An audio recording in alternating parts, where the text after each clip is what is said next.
Hello दोस्तों। तो आइए शुरू करते हैं एक नया वीडियो जिसमें मैं आपको बताऊंगा एक नई वैकेंसी के बारे में जो अभी 25/8/2024 को निकली है।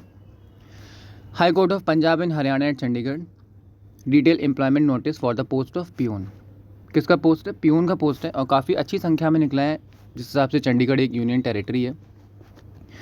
300 पोस्ट निकली हैं जिसमें कि 243 जनरल की हैं और 30 और 15 मतलब 30 जो है वो ST BC की हैं और एक्स सर्विसमैन की 15 है। बाकी PWD की भी सीटें दी गई हैं, वो आप देख लीजिएगा अपने आप।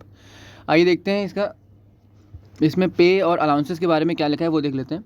लिखा है the pay and allowances of the selected candidate will be govern as the per latest applicable rule and instruction issued by the government of Punjab adopt by the honourable court and Punjab and Haryana for its employ. मतलब कि जो अभी का जो 7th पे commission चल रहा है उसी के हिसाब से पे एंड अलाउंसेस दिए जाएंगे। आगे इसमें एज का क्या सिस्टम है देखते हैं। जो PWD के कैंडिडेट है उन्हें 10 साल की छूट मिलेगी और जो एक्स सर्विसमैन है उन्होंने जितने साल की नौकरी करी और उसके बाद plus 3 years by number of year equal to his defence services plus 3 years. सबसे इंपॉर्टेंट है क्वालिफिकेशन। इसमें क्वालिफिकेशन क्या है? Minimum middle standard and maximum 10+2, यानी कि आपके पास आपने 10वीं और 12वीं किया हो।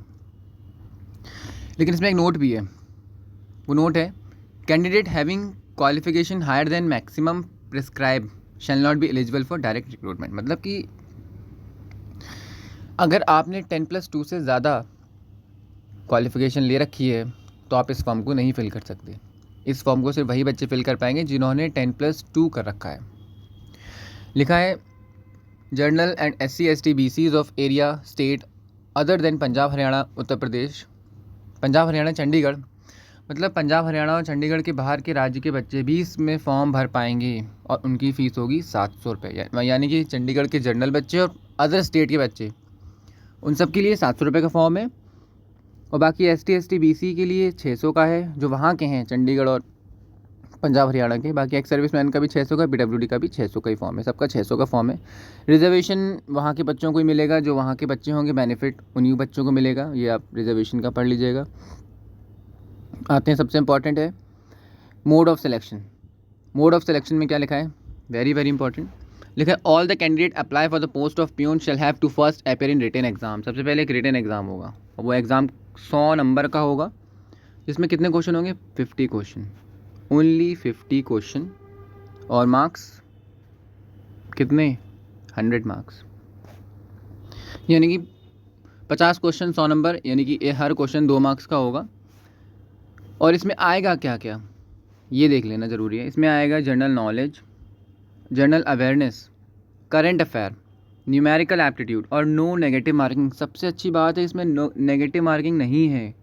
इसमें नेगेटिव मार्किंग नहीं है और इसमें सब इंग्लिश नहीं आ रही है। काफ़ी बच्चों का फेयर होता है इंग्लिश से, तो इसमें इंग्लिश नहीं है। इसमें जनरल नॉलेज है, जनरल अवेयरनेस है, करंट अफेयर है और न्यूमेरिकल एबिलिटीज़ है। लिखा है the question paper will be set in English, Hindi and Punjabi language. 3 भाषाओं में क्वेश्चन पेपर को सेट करा जाएगा और उसका ड्यूरेशन होगा 90 मिनट। 90 मिनट मिलेंगे। Minimum 50% marks by candidate belong to general category. 50% number general category को लाने हैं और 45% marks candidate belong to the reservation category. तभी मतलब 50% मार्क्स वो पास माने जाएंगे। बाकी कट ऑफ जो निकलेगी, जो मेरिट लिस्ट आएगी उसके अकॉर्डिंग सिलेक्शन होगा।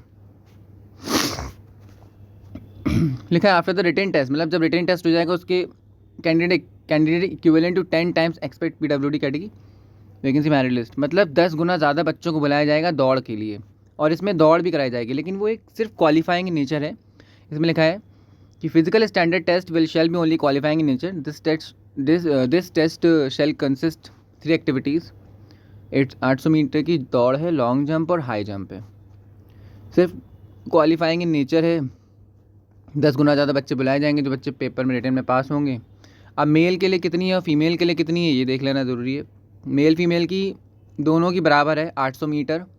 मेल को भी दौड़ना है, फीमेल को भी 800 मीटर दौड़ना है, लेकिन एज वाइज डिफरेंस दिया है। मतलब अगर 18 से 30 साल का बच्चा है तो उसे 270 सेकंड दौड़ना है, फीमेल में 290 सेकंड।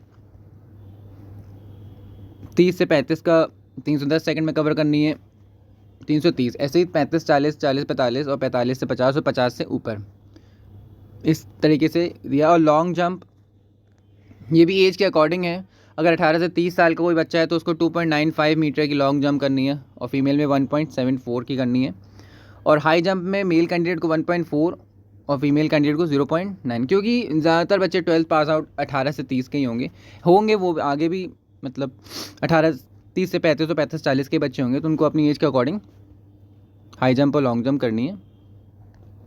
बाकी अपना नोटिफिकेशन में कुछ नहीं, बस यही था जो मेन इंपॉर्टेंट चीज़ है। इसका फॉर्म भरने की डेट और फॉर्म लास्ट डेट क्या है, डेट ऑफ एग्जामिनेशन आपको सब अपने ईमेल पे बता दी जाएगा। बाकी ऑनलाइन एप्लीकेशन प्रोसीजर आप देख लीजिएगा कैसे कैसे फॉर्म भरा जाएगा, कौन कौन सी डिटेल है, पर्सनल डिटेल, ईमेल आईडी, अपना मोबाइल नंबर, आधार कार्ड, फ़ोटो, उसमें ये सब लिखा हुआ है। और सबसे इंपॉर्टेंट है इस फॉर्म की डेट जो आपको याद रखनी है। 25 तारीख से स्टार्ट होकर 20 तारीख तक ही चलेगा, 25/8 से 20/9 तक। थैंक यू गाइज़, मैं आपको ऐसी सूचनाएं देता रहूँगा सरकारी नौकरियों के लिए। ये एक ऑथेंटिक चैनल है, please subscribe, share and like.